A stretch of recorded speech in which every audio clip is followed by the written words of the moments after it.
the most powerful love lesson from Prophet Muhammad that every couple needs to hear.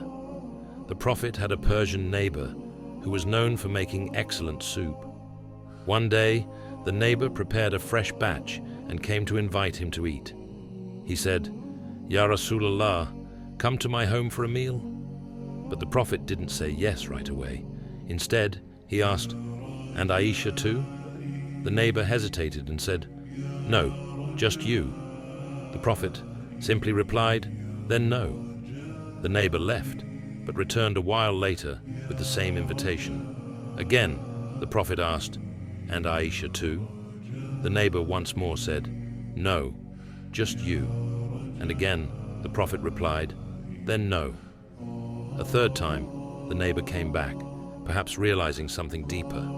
This time, he said, "Okay, Ya Rasulullah, Aisha too."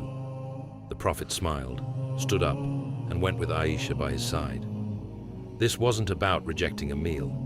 It was about setting an example. The Prophet showed that his wife was not an afterthought.